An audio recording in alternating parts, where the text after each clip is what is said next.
gali batu, jadi ada pasir, jadi pasirnya dipisahkan, batunya dipisahkan sampai bisa untuk dapat uang Rp6.000 saat itu, satu trek itu.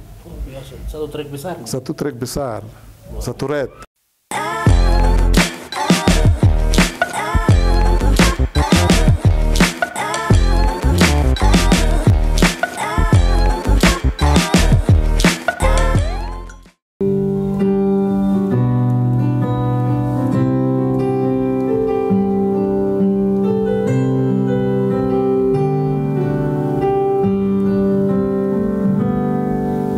Itowoga tutilike ninasukolino alane napurari woknisasike Yesus inyakla helilike ninonduok nenilu itinyakla wanikle kalo okumalu ogilu Itowoga tutilike ninasukolino alane napurari woknisasike Yesus inyakla helilike ninonduok nenilu titinyakla wanikle kalo okumalu ogilu Inyakla ninghago helilikeya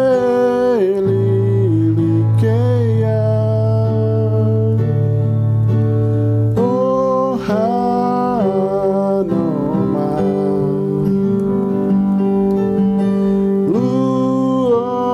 luogenilu inagarego wane itakeno wane alane bogosuo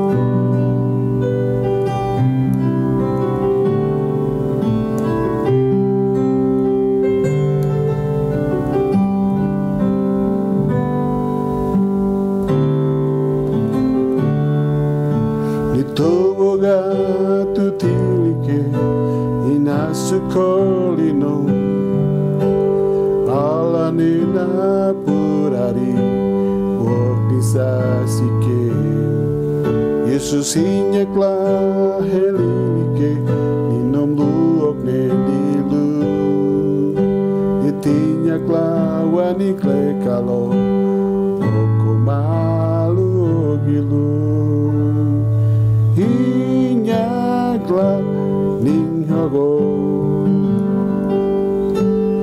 helilikeya oh hanoma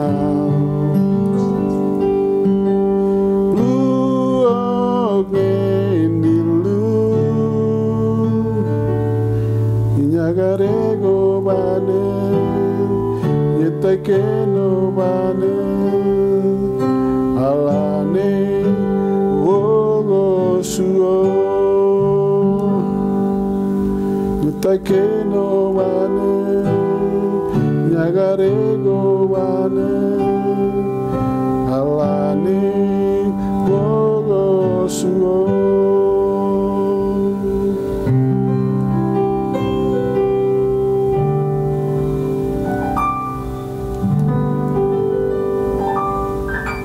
Halo warga netizen yang saya cintai, pemirsa dimanapun kalian berada, yang sedang nonton kita punya diskusi santai bersama saya Nies. Di samping saya ada abang saya yang saya banggakan. Kagar, apa kabar? Siap, kabar baik. Luar biasa, senang bisa berjumpa. Ya, terima kasih. Satu penghargaan yang baik buat saya. Dan pemirsa, cerita kali ini kita akan dengar langsung sosok seorang muda yang menginspirasi kita generasi muda Papua. Dan abang saya ini mungkin sebelumnya pemirsa, abang akan perkenalkan diri dulu supaya ngobrol selanjutnya aman. Oke, Sapa buat semua. Oke, baik. Halo pemirsa di rumah ataupun di mana saja berada. Saya Yohanes Walilo, SOSMSI. Saya hari-hari bekerja sebagai Kepala Bapeda Provinsi Papua saat ini, dan saya pernah bekerja di Wamena, kemudian hari ini saya sedang bekerja di Provinsi Papua. Mungkin selanjutnya kita akan diskusi bersama ya.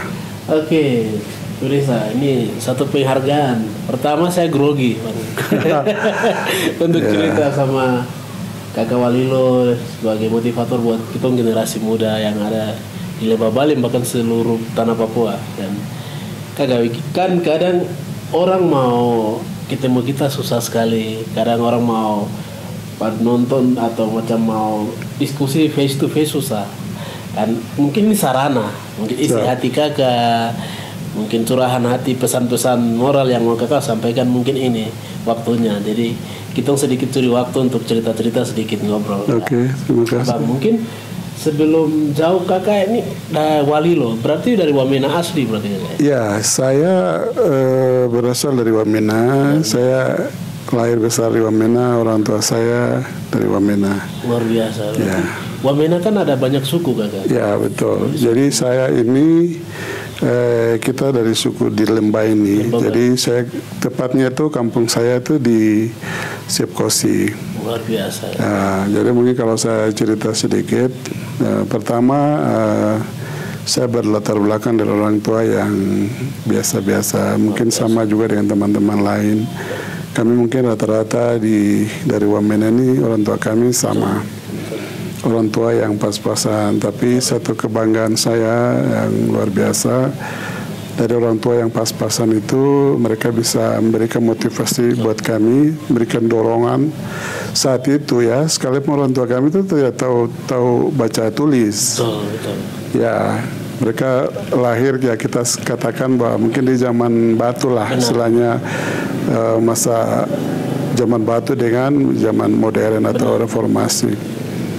Tapi yang luar biasanya bagi saya pribadi itu orang tua saya bisa mendorong saya. Saya dulu lahir besar di sini.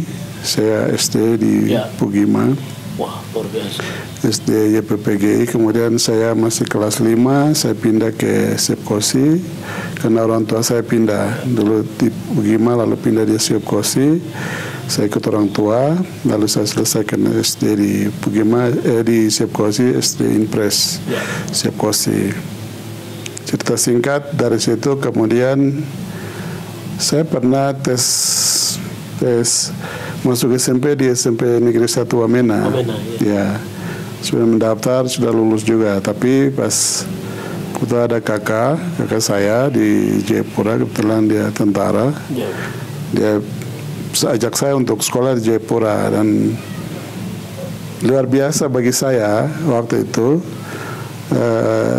orang tua saya izinkan begitu, kalaupun dia tidak mengerti itu di luar itu seperti apa kehidupan di sana, nanti anak saya pergi seperti apa jadi di sana. Tapi apa ya, itu menurut hemat saya itu luar biasa. Orang tua yang tidak sekolah pas, tapi dia punya pikiran yang lebih jauh ke depan supaya anak-anak ini berhasil. Dan ketika saya ambil keputusan saya mau ke Jayapura, beliau izinkan untuk saya berangkat.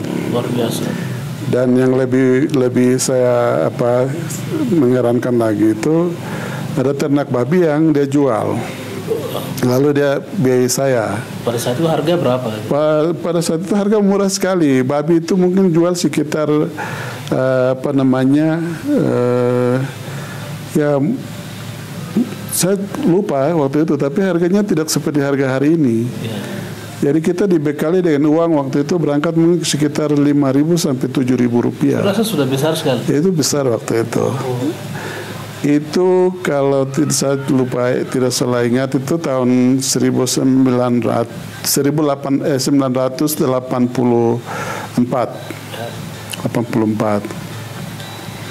Jadi luar biasanya itu orang tua saya biaya saya waktu jual babi, kemudian dia bagi rata, ada kakak saya, lalu saya dibagi, lalu dia bilang kamu pergi.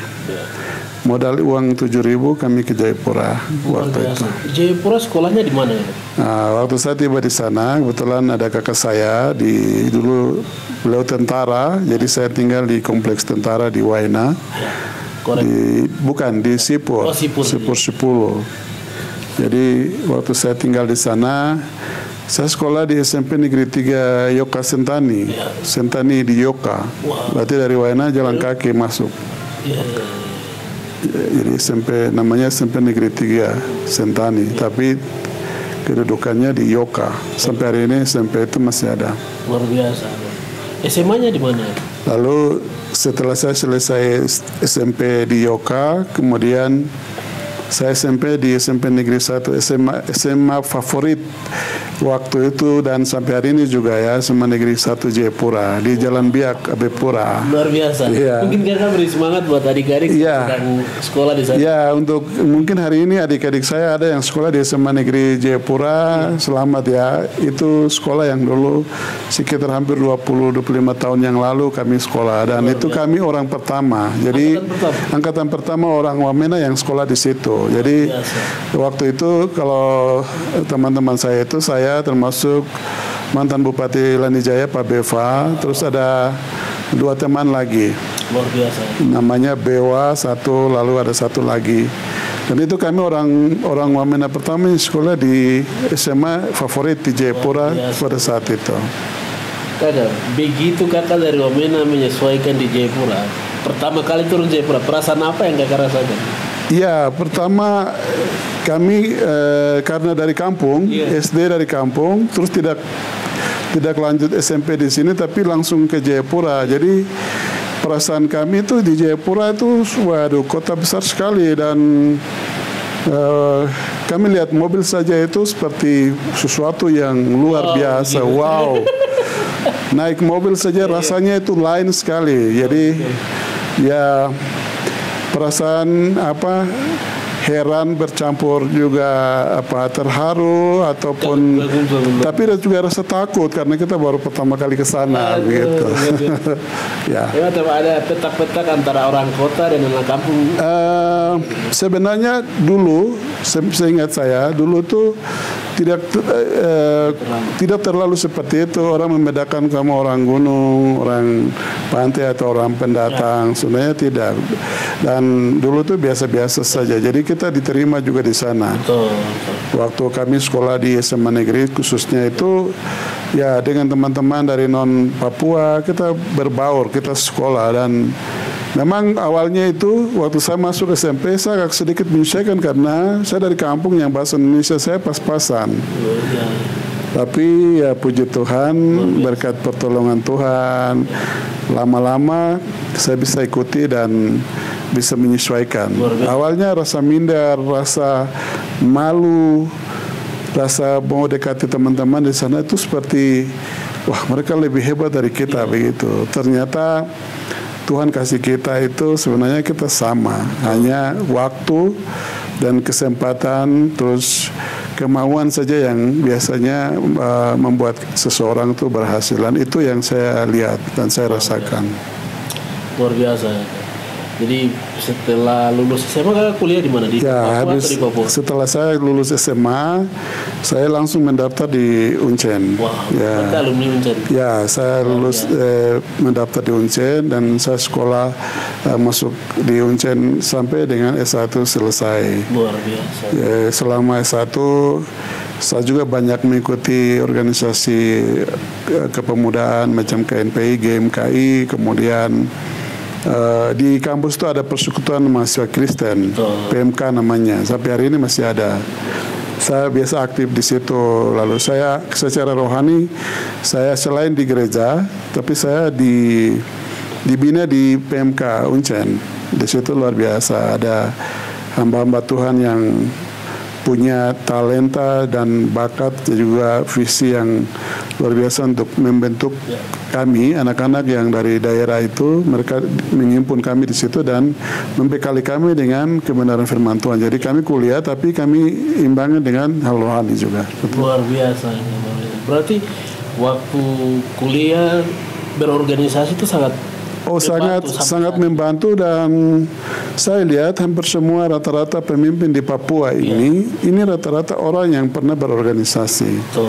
Karena menurut saya itu ya kita tahu ya secara teori orang berorganisasi yang paling kecil itu di keluarga toh. Setelah keluarga baru misalnya kita di gereja, habis itu di pemerintahan dan di masyarakat.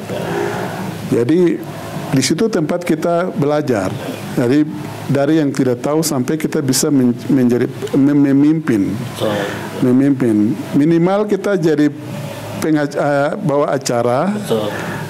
Iya, saat itu di bawa acara. Kalau sampai bisa jadi MC ada acara-acara besar itu luar biasa begitu. Tapi juga di organisasi resmi seperti KNPI, GMKI itu kita biasa dalam rapat-rapat itu kita jadi pemimpin rapat dan lain-lain. Di situ kita belajar.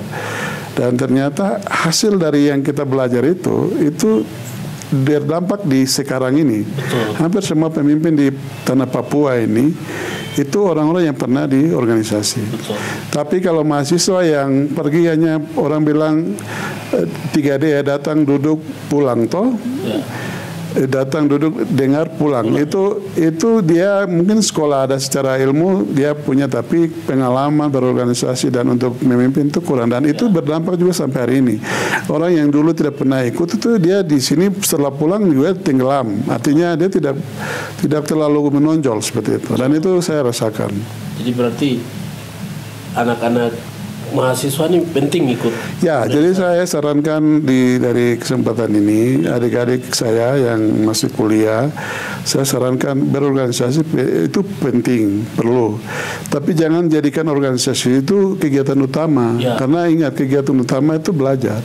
Kau pergi untuk kuliah, organisasi itu sampingan. Jadi kita yang pintar-pintar atur waktu, memanage waktu secara baik. Jadi kita sambil kuliah, tapi kita juga terlibat di organisasi, itu menambah pengetahuan, pengalaman kita. Ketika begitu kita selesai, kita sudah di tempat kerja lain-lain, kita sudah siap. Dari segi ilmu untuk kita menyesuaikan dengan bidang apa yang kita ambil dengan kepemimpinan kita itu sudah ada dari organisasi yang kita ikut. Luar biasa. Seperti itu. Dan sampai hari ini dari SMP, SMA, kuliah, ada guru-guru favorit, ada atau tidak? Guru-guru favorit? Pasti. Kalau saya di SD itu saya punya guru-guru favorit itu ada orang-orang tua yang ada yang dari Sentani, ada yang dari Paniai, ada yang dari Ambon, yang sebenarnya orang-orang tua itu bukan saya saja, tapi kalau dengar cerita dari abang-abang kami yang sebelumnya, mereka dulu mendidik itu keras. Jadi kalau salah, terlambat atau tidak bisa jawab pertanyaan saja itu biasa dengan pukulan. Maksudnya ya mungkin pakai rotan atau yagat yang kita punya ini pukul, mungkin di belakang atau apa. Dan waktu itu kami rasa itu biasa saja, memang sakit tapi itu biasa. Dan hari ini kan kalau ada yang guru yang pukul kan sekarang jadi masalah. Dulu tidak dimasalahkan. Karena pertama dulu mungkin belum ada aturan yang tegas. Tapi saya lihat orang guru-guru yang tua-tua itu mereka buat itu dalam rangka mendidik. Dan itu hasilnya orang tua dulu buat itu, hari ini kita rasakan apa yang mereka buat itu benar begitu. Sekalipun itu mungkin dari sisi hukum salah, tapi mereka karena keras.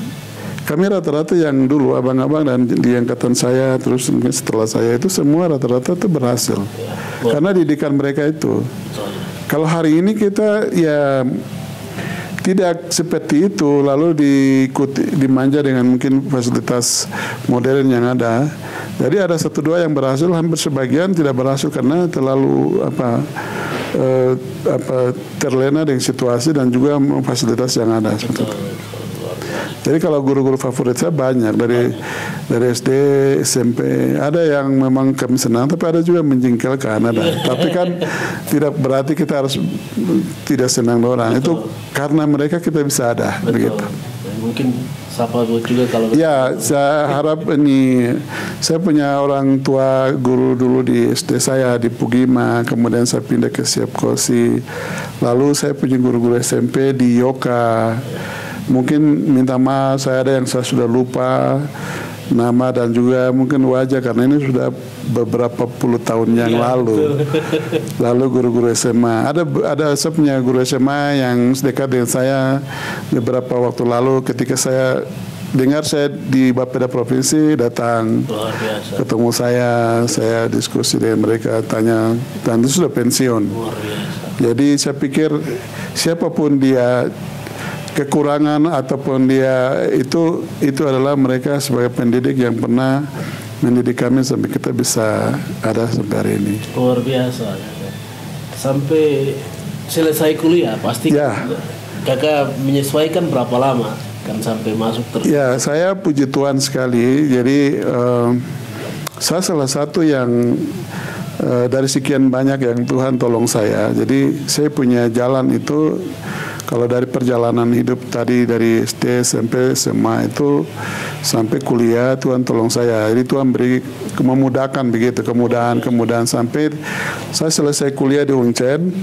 Itu saya tidak menunggu. Saya pulang ke Wamena tahun 96-97. Kemudian saya sempat kerja sebagai pegawai honorer. Saya diterima di Sekretariat DPR di Wamena. Dan waktu jadi ini juga motivasi buat adik-adik.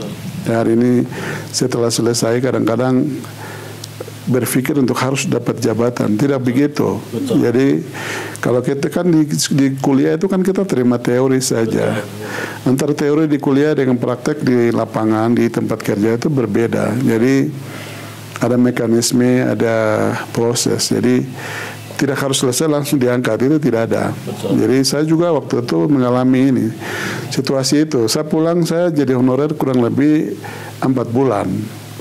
Ya, di situ saya kerja apa saja, disuruh antar surat, disuruh sapu, saya kerjakan karena itu bagi saya itu pekerjaan. Saya tidak bilang karena saya sarjana lalu saya tidak mau kerja jaga gengsi, tidak, karena bagi saya karena semua pekerjaan itu sama ya, begitu. Jadi saya pernah, tapi mungkin saya balik sedikit. Waktu saya SMP itu luar biasa. Saya termasuk dengan teman-teman itu kehidupan yang susah karena orang tua dari kampung tidak ada kiriman, hanya uang pertama dikasih 7.000 itu saja. Lanjutnya kita cari jalan sendiri. Jadi waktu saya di Waena itu saya sering kerja keras. Jadi saya bersama teman-teman, kakak-kakak biasa kumpul batu, gali batu. Jadi ada pasir, jadi pasirnya dipisahkan, batunya dipisahkan sampai bisa untuk dapat uang Rp6.000 saat itu, satu trek itu. Oh, biasa. Satu trek besar? Satu trek besar. Wow. Satu red, orang bilang satu red. Ya, itu saya kerja bisa 2, 3 sampai 4 hari baru dapat satu trek. Dan biasanya itu kerja pulang sekolah. Pulang sekolah saya taruh tas sekolah, langsung jalan kaki dari Sipur, Waena. Kalau hari ini adik-adik yang tinggal di Waena tahu, itu jalan kaki ke Kambolker. Yang mungkin adik Tabuni ada gereja di situ, di pas jembatan itu tempat yang dulu Bapak dengan teman-teman cari batu untuk kita cari hidup, maksudnya untuk biaya hidup. Jadi kita sedikit saya ini motivasi yang pernah yang saya rasakan, saya mau kasih tahu buat anak muda hari ini, adik-adik saya bilang, pertama waktu kalian sekolah terutama kuliah, saat kuliah jangan hanya kuliah saja, harus cari pengalaman. Hari ini kan sudah zamannya terbuka. Betul. Terus kebutuhan IT, komputer itu sudah jadi bukan kebutuhan yang mewah lagi. Dulu tuh mewah. Betul. Dulu kita mau pegang komputer saya itu tidak bisa, adik. Itu orang yang tahu saja. Kita anggap tuh hebat sekali komputer, dengar saja. Apalagi laptop. Betul. Wow, susah sekali. Tapi hari ini itu sesuatu kebutuhan tiap hari. Sehingga saya mau sarankan untuk besok supaya selesai kuliah, kalian dipakai di mana saja.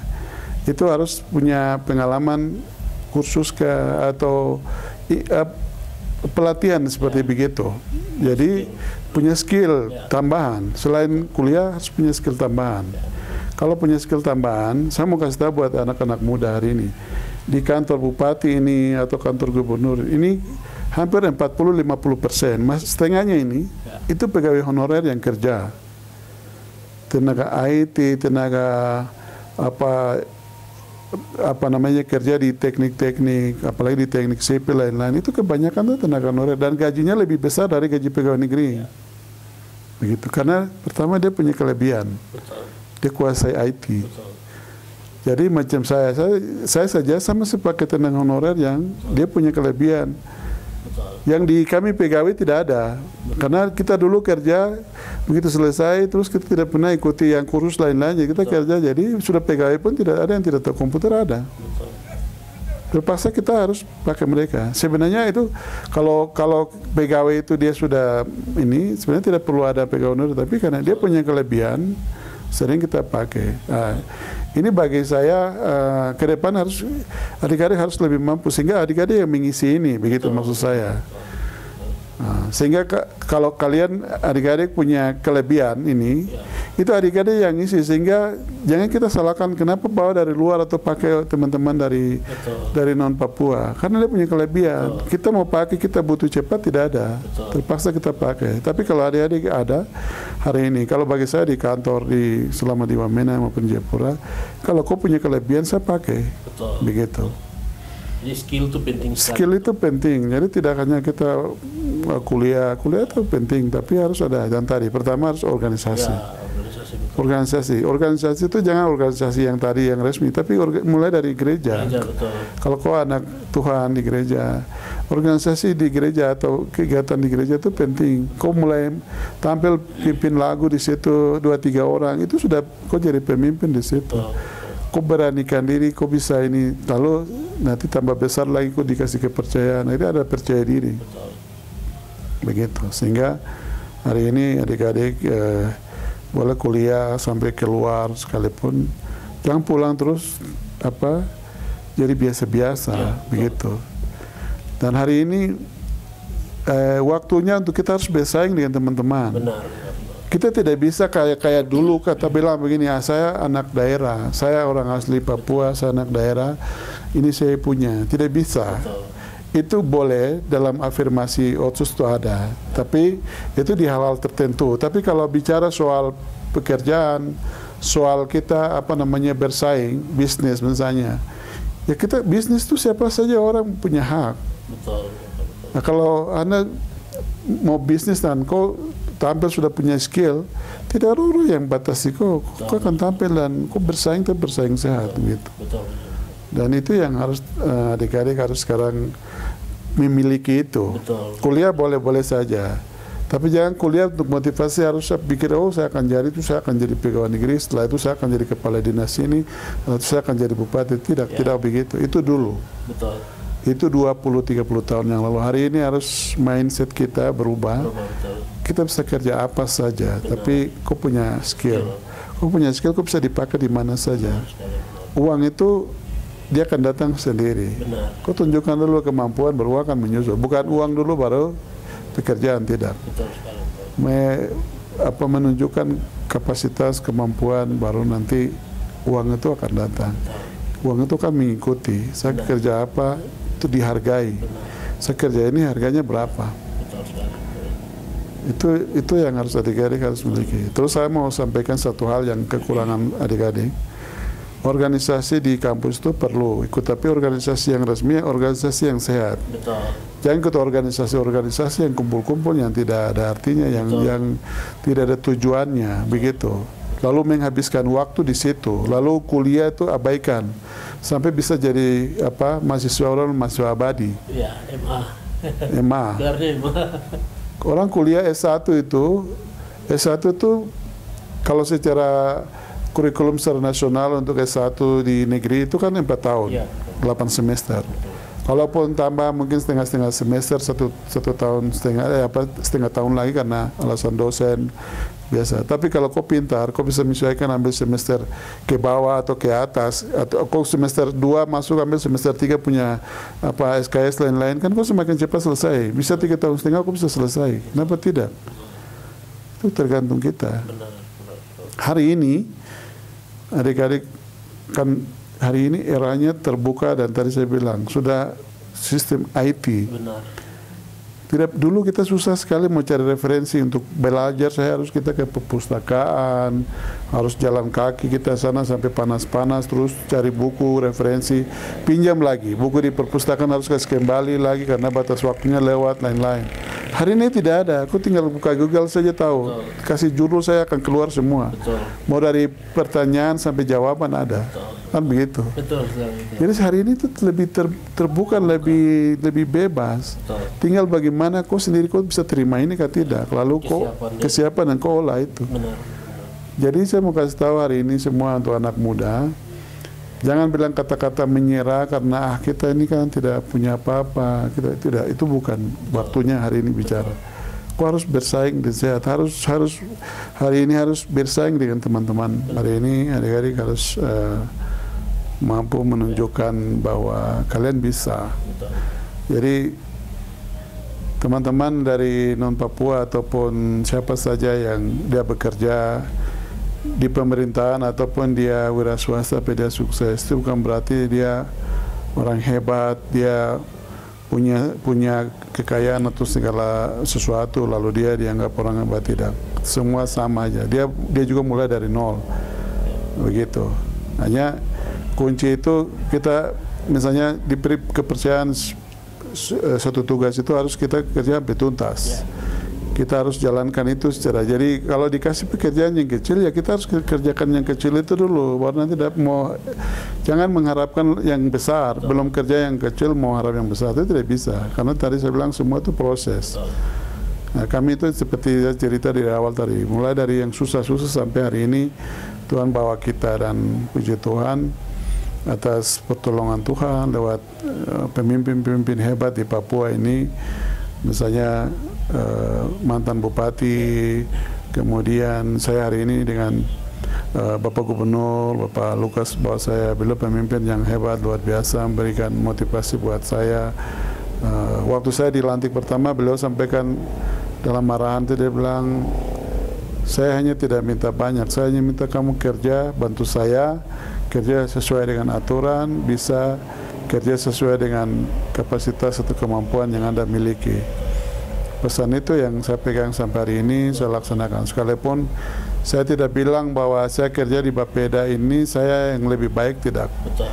Saya dibantu oleh staf saya. Betul. Jadi saya biasa dari dulu di sini kerja di pemerintahan di Jaya di Sekda ataupun sebelumnya, sampai dengan hari ini jadi kepala Bapeda. Bukan berarti setiap orang jadi kepala itu dia tahu segala-galanya, tidak. Dia itu hanya ada di pucuk pimpinan, pengambil kebijakan, tapi yang kerja, yang bisa tuntas pekerjaan sampai berhasil itu karena ada yang mendukung itu staff.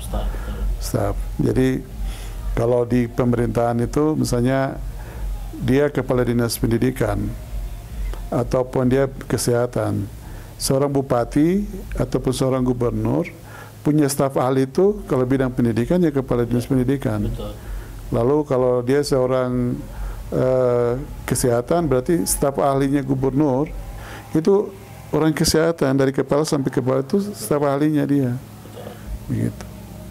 Dan itu juga untuk yang lainnya, termasuk misalnya saya di perencanaan. Jadi bila staf ahli perencanaan itu ya saya dengan staf saya. Kita menyiapkan segala sesuatu menyangkut dengan perencanaan. Dan begitu juga dengan yang lain. Jadi kalau hari ini adik-adik yang sudah dapat kesempatan informasi terus masuk kerja, jangan juga berpikir begitu kerja harus mau dapat jabatan, tidak. Harus ikuti prosedur, proses. Jadi staf dulu.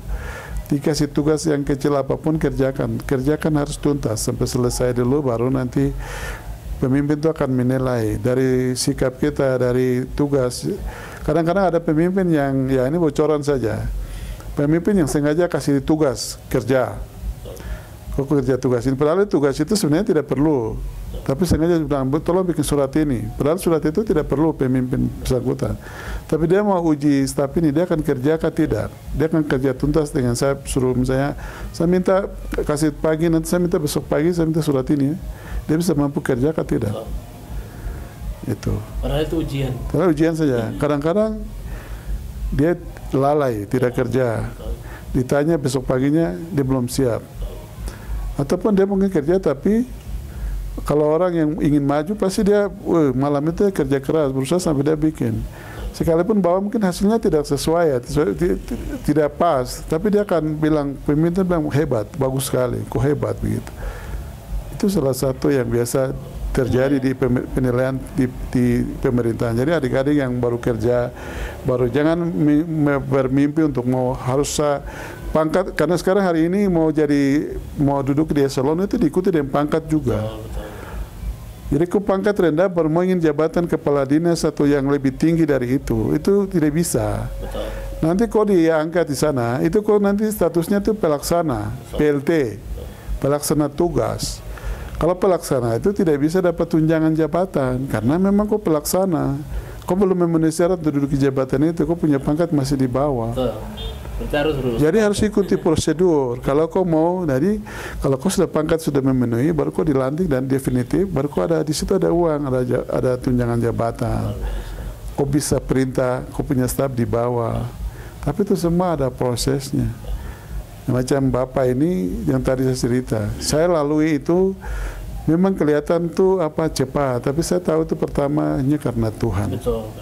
Yang kedua, saya berterima kasih kepada beberapa pemimpin saya, dulu mantan Bupati almarhum Bapak Hubi, kemudian almarhum juga Bapak Nikolas, kemudian Bapak Wempi sekarang jadi Wamen, kemudian saya ditarik ke provinsi dengan Bapak Gubernur, Bapak Luka. Ini pemimpin-pemimpin Papua yang hebat, yang saya cerita tadi. Yang mereka sekolah itu sebelum kami, yang dulu yang dengan terbatas, tapi mereka jadi pemimpin, baru mereka siapkan kami. Oleh karena itu hari ini adik-adik, dengan fasilitas yang ada hari ini, dengan internet yang mudah, dengan fasilitas dengan ini, manfaatkan itu. Jangan main-main dengan kondisi ini, karena kondisi hari ini nanti 5-10 tahun ke depan itu berbeda dengan hari ini. Benar. Kita ke depan itu akan mengalami kesulitan yang namanya persaingan bebas. Jadi kalau kau tidak siap, kau akan ketinggalan terus. Nanti adanya selalu mengeluh-mengeluh, jadi kenapa saya tidak? Padahal kau lewatkan kesempatan yang ada. Jadi sekali lagi, tidak ada batasan, tidak ada ruang yang membatasi kami. Hanya tinggal ada kemauan, keinginan, tidak, itu saja. Dan kita harus menunjukkan kemauan. Tidak ada orang yang tidak pakai kok, pasti kok dipakai dan kok hebat. Nah, saya punya pengalaman yang saya cerita tadi. Saya tidak pernah punya koneksi siapa-siapa. Saya tidak pernah baik dengan bupati. Bupati bukan saudara saya. Bupati bukan saya punya kakak atau saya punya keluarga om. Tidak ada. Mulai dari saya di sini kerja sampai dengan terakhir hari ini saya kerja di provinsi. Saya pernah ada yang tanya saya, kok ada hubungan apa dengan Pak Lukas, gubernur, lalu kok bisa dipanggil ke Jayapura, kok bisa kerja? Saya bilang, saya tidak pernah ada hubungan, karena Bapak Lukas itu orang tua saya, kami tahu dia pernah mantan Bupati Puncak, lalu dia pernah, terus dia gubernur. Lalu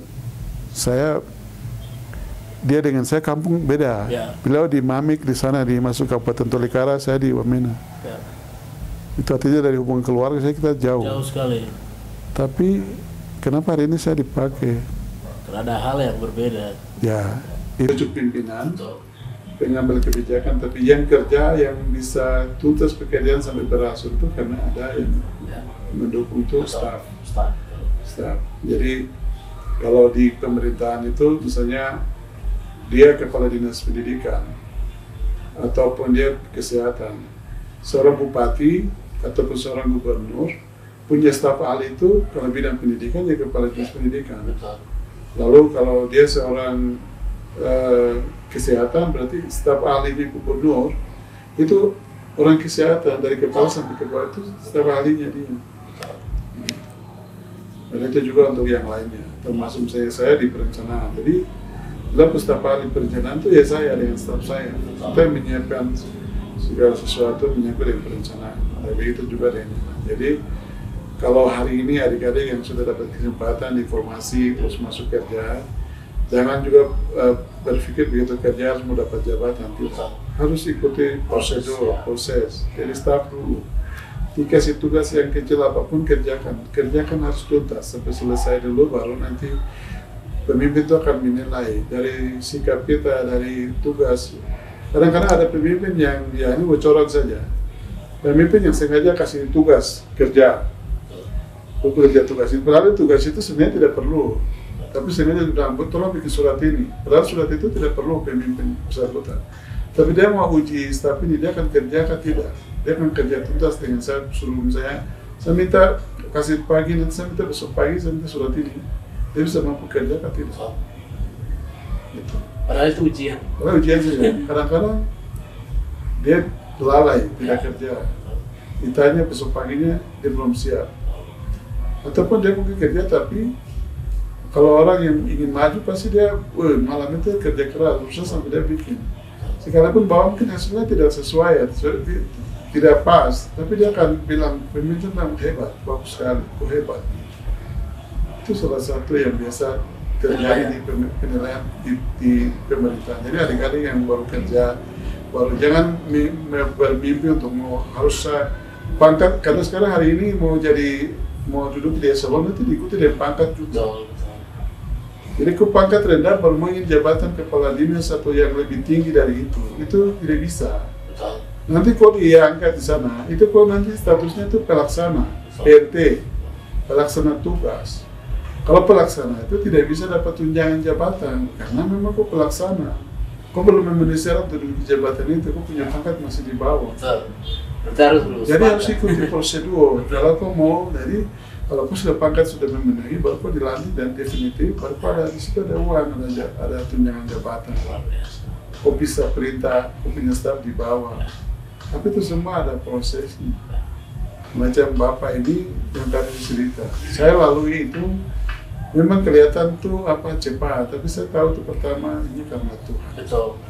Yang kedua, saya berterima kasih kepada beberapa pemimpin saya dulu, mantan Bupati almarhum Bapak Arifin, kemudian almarhum juga Bapak Nikolas, kemudian Bapak Wimpi sekarang jadi Wamen, kemudian saya ditarik ke provinsi dengan Bapak Gubernur, Bapak Luka. Ini pemimpin Papua yang hebat, yang saya cerita tadi. Yang mereka sekolah itu sebelum kami, yang dulu yang dengan terbatas, tapi mereka jadi pemimpin, baru mereka siapkan kami. Oleh karena itu hari ini adik-adik dengan fasilitas yang ada hari ini, dengan internet yang mudah, dengan fasilitas dengan ini, manfaatkan itu. Jangan main-main dengan kondisi ini, karena kondisi hari ini nanti 5-10 tahun ke depan itu berbeda dengan hari ini. Benar. Kita ke depan itu akan mengalami kesulitan yang namanya persaingan bebas. Jadi kalau kau tidak siap, kau ketinggalan terus. Nanti adanya selalu mengeluh, jadi kenapa saya tidak? Padahal kau lewatkan kesempatan yang ada. Jadi sekali lagi, orang lain itu tidak terlalu hebat dari kau, selalu kau ada kemauan.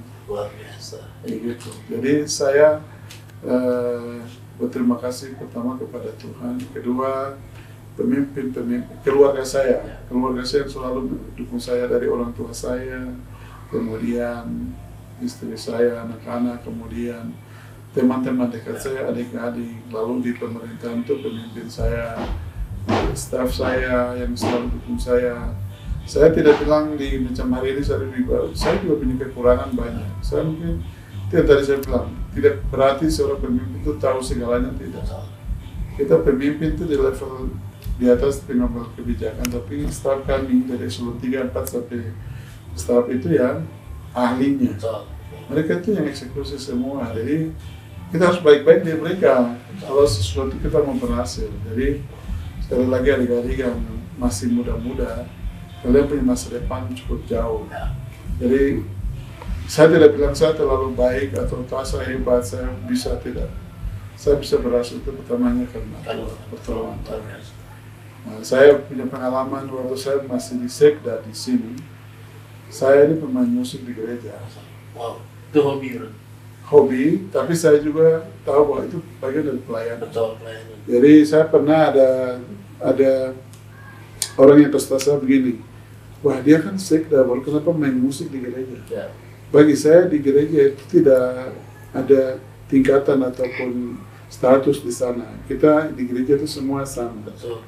Jadi kalau sudah di gereja, kita tinggalkan jabatan sekda ataupun kepala dinas. Betul. Itu di kantor atau di pemerintahan. Di gereja kita semua sama. Jadi saya anggap itu tugas selain hobi tapi tugas pelayanan. Betul. Jadi saya main musik di gereja. Sampai hari ini kalau saya dapat kesempatan di gereja saya main. Luar biasa. Jadi saya tidak lihat dari saya sebagai kepala, tapi bagi saya itu tugas tanggung jawab yang diberikan. Karena lewat pelayanan kita juga bisa menjadi berkat. Betul. Dan kakak dulu juga sudah pernah bikin album inovasi. Ya, salah satu yang bisa motivasi adik-adik. Dulu kami punya grup yang namanya Inovasi Nom. Itu 25 sampai 30 tahun yang lalu. Kami pernah tampil di Jayapura di event-event penting, lalu kami pernah juga masuk rekaman di dapur rekaman, lalu pernah buat kaset sampai volume 1. Lalu karena kesibukan kita berhenti, terus kaset itu sampai hari ini orang masih putar dan senang. Sampai hari ini sama. Dan itu musik modern, musik elektrik yang saat itu dari musik tradisional ke musik modern itu kami yang mulai waktu itu, khusus lagu rohani. Baru hari ini adik-adik banyak yang muncul dengan yang hebat-hebat.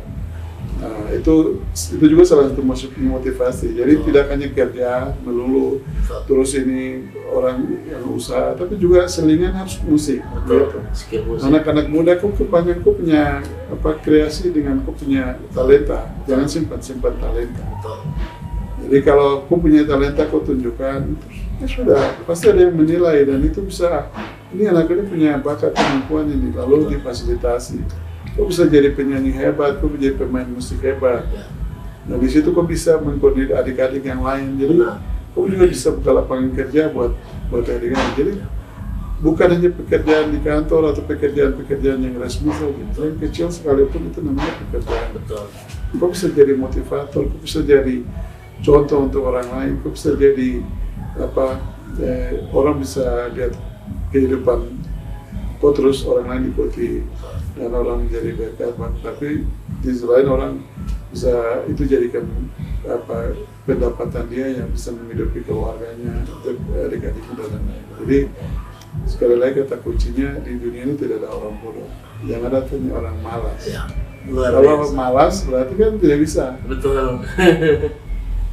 Kalau barang tersedia di depan, tapi kalau kau malas kau tidak sentuh, barang tidak akan kekamu lagi begitu. Ibaratnya begitu. Jadi ya dari obrolan kita ini saya berikan motivasi untuk anak-anak muda itu, adik-adik saya. Saya mungkin sekitar 7-8 tahun lagi saya pensiun. Kita harus ada regenerasi. Jadi adik-adik yang sudah muncul, saya bilang kerja, tunjukkan kapasitas kemampuan, sehingga kau besok itu kau jadi pemimpin hebat tuh ganti kami. Kalau hari ini kita ada punya kekurangan dalam kepemimpinan kami, kau yang perbaiki, kau lebih hebat dari kami. Hari ini karena kau hari ini kau lahir, kau besar di era digital. Betul. Era yang segala sesuatu tersedia. Beda dengan yang saya cerita yang lalu. Kami susah sekali. Dari makan susah. Kadang-kadang dulu tinggal di asrama Nayak di Aris itu, kami makan itu nasi garam. Ini saya cerita ulang lagi. Nasi garam. Kami badan besar. Saya tahu bahwa itu Tuhan menyertai kami. Sekalipun makan begitu, tapi kami punya semangat untuk kami sekolah. Dan saya makan nasi garam, tidak ada apa-apa, hanya ada yang ada nasi dan garam, ya sudah, bisa makan. Tapi waktu itu kita tidak masalahkan orang tua, tidak salahkan Tuhan juga. Kami ingat itu situasi saat itu. Hari ini adik-adik sudah luar biasa. Kita bisa usaha, bisa dapat uang sendiri, ada keluarga, orang tua sudah kerja. Jangan sia-siakan itu. Terutama kau punya orang tua kalau kerja, kau hargai, berapapun penghasilan yang dia kasih kau kuliah harus selesai, kau pulang membangun daerah. Jadi tidak boleh di kampus sana kau ikut organisasi yang ya tidak benar, mau bilang yang merugikan, terus kau tidak selesai, terus kau tipu-tipu orang tua lagi, bilang saya kuliah padahal kau tidak kuliah, kau putus kuliah, ikut-ikut organisasi sampai kau putus kuliah. Lalu bicara di media, bicara sampai kritik pemerintah lain-lain, tidak boleh. Kita berdosa. Jadi saya cuma kasih tahu bahwa pemerintah itu kan kita orang Kristen di Alkitab ada, pemerintah itu wakil Tuhan. Jadi kita tidak boleh juga benci pemerintah atau ini. Kalau kau kritik membangun boleh, kritik memperbaiki boleh. Tapi jangan kau kritik untuk menjatuhkan dalam kau tidak, karena ketika nanti kau datang saatnya kau bekerja, belum tentu kau kerja seperti yang benar. Dan itu banyak terjadi hari ini. Benar. Ya, saya punya pengalaman dulu, kita kerja ada adik-adik yang demo-demo pemerintah. Terus ketika dia jadi pegawai, hari ini dia kerja, orang lain demo dia.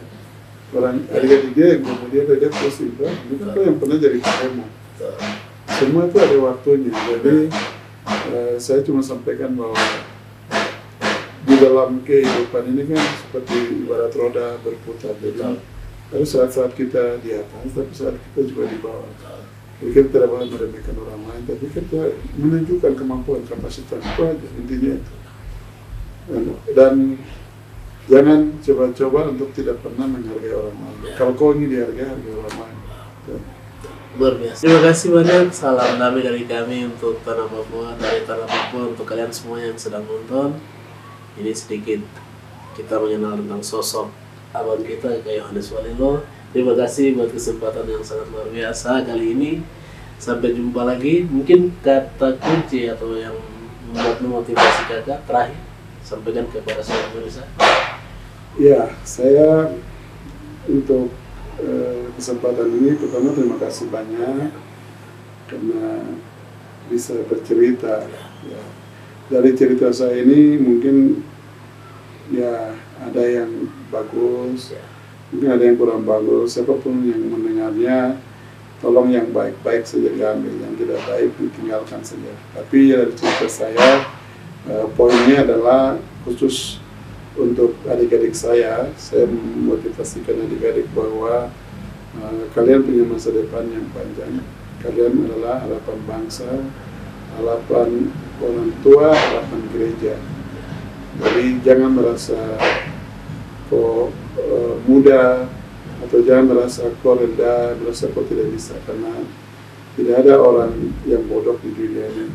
Yang adanya orang malas. Kalau kau punya kemauan, keinginan yang kuat, pasti ada jalan. Jadi saya pesan buat kalian, berusahalah, belajar sekuat mungkin, membuka diri dan menimba ilmu sebanyak mungkin, menambah skill saat kuliah. Harus di luar kuliah kamu bisa ikuti apa semua yang bisa membangun kau punya diri. Ketika kau selesai, kau siap dipakai di mana saja, baik di gereja, di kau punya orang tua di dalam itu. Jadi motivator untuk buat adik-adik, tapi juga kau bisa dipakai di pemerintahan, bahkan di kalangan luas, sehingga kau bermanfaat, kau berguna bagi orang lain. Jadi kalau dari cerita saya hari ini, kalau saya punya mungkin yang saya cerita ada yang kurang-kurang, atau adik-adik menilai saya kurang, tolong yang kurang-kurang jangan diambil. Tapi yang baik itu bermanfaat buat adik-adik. Saya memotivasi ini supaya adik-adik lebih hebat dari kami, ya. Abang-abang yang di atas kami, kemudian kami, terus adik-adik. Sehingga kita ini membangun, Tuhan kasih wilayah atau daerah yang luar biasa ini, itu menjadi tanggung jawab kita bersama. Tidak ada orang dari luar yang tidak ada orang dari luar yang datang membangun yang merubah kita. Tapi harus mulai dari kita. Apa yang ada pada kita, dari kita, oleh kita, untuk kita. Luar biasa. Terima kasih banyak kawan. Tuhan berkati. Sampai jumpa lagi buat semua teman-teman yang sudah menyaksikan. Jangan lupa terus dukung Yes di channel YouTube ini. Hormat.